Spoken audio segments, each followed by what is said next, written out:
के टोंक जिले के निवाई में जिस तरीके से गौकशी हुई है, गौकशी को लेकर के लगातार अब गहलोत सरकार निशाने पर है। वहीं दूसरी तरफ हिंदूवादी संगठन प्रदर्शन कर रहे हैं और प्रदर्शन के अलावा अब उन 17 लोगों के खिलाफ एफआईआर दर्ज कराई गई है, जिन 17 लोगों के खिलाफ में आरोप था कि उन्होंने एक दिन, महत्वपूर्ण दिन जो था, उस दिन को चुन करके गौकशी की। मेरे साथ में अमितोष पारिक हैं, सीनियर एडवोकेट हैं ये, और आप लोगों ने एफआईआर दर्ज कराई है, 17 लोगों के नाम दर्ज करें। बिल्कुल, जिस तरह से मामला आपके समक्ष आया है और जिस तरह से मामला फैला है, इस तरह से देखने को मिला है कि 17 मुलजिम इसके अंदर हैं।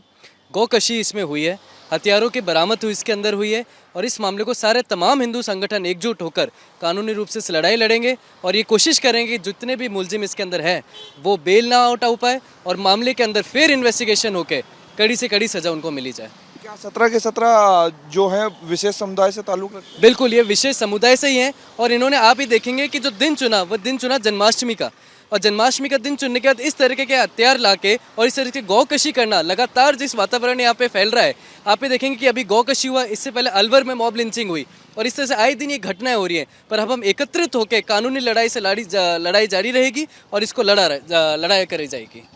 तो कह सकते हैं कि एक तरफ सड़कों पर हिंदूवादी संगठन है, तो वहीं दूसरी तरफ हिंदूवादी संगठनों के साथ में अधिवक्ता हैं, वो लगातार इस केस को कोर्ट के जरिए अब बड़ा बनाने की तैयारी में है, जिससे कि अपराधी बच नहीं पाए। जर्नलिस्ट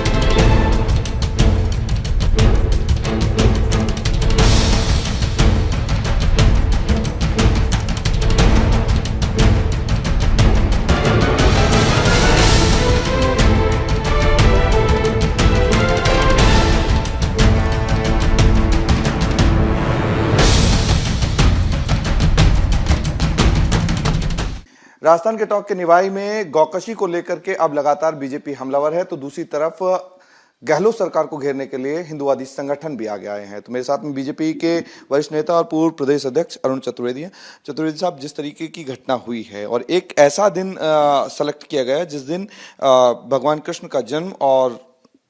गौ देवता की पूजा भी होती है, यह हम सब के लिए एक बार फिर चिंता का विषय बना है कि जिस बात को हम बार बार कहते रहें कि राजस्थान की सरकार केवल एक वर्ग की चिंता करने का काम करती है, पूरी तरह तुष्टीकरण की राजनीति करती है। हमने बार बार इसको देखा है कि जिस प्रकार से कन्हैया की हत्या करने का काम उदयपुर में हुआ, आज चिरंजीलाल सैनी को जिस प्रकार गोविंदगढ़ में मारा गया, समुदाय के लोगों ने घेर करके और सामूहिक रूप से हत्या करने का काम किया।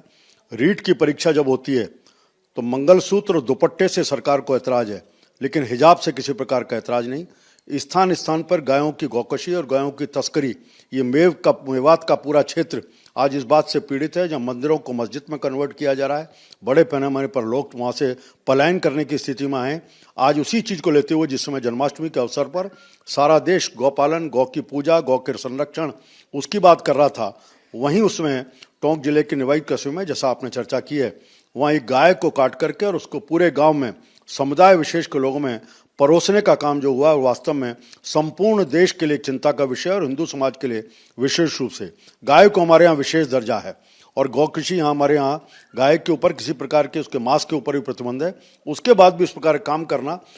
जब गांव के लोकल लोगों को पता चला, उन स्थानीय लोगों ने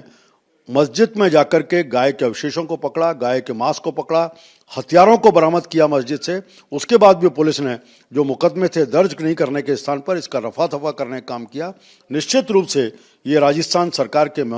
चेहरे के ऊपर कालिक है और एक बार फिर पुष्ट हुआ है कि राजस्थान की सरकार केवल एक वर्ग की चिंता करती है, बहुसंख्यक समाज के हितों की लगातार कुठाराघात कर रही है। तो राजस्थान में जिस तरीके से गौकशी को लेकर के अब विरोध तेज हुआ है, तो वहीं दूसरी तरफ बीजेपी ने गहलोत सरकार को घेरना शुरू कर दिया है। लेकिन बढ़ती हुई जो घटनाएं हैं वो लगातार अशोक गहलोत के लिए जी का जंजाल बन रही हैं।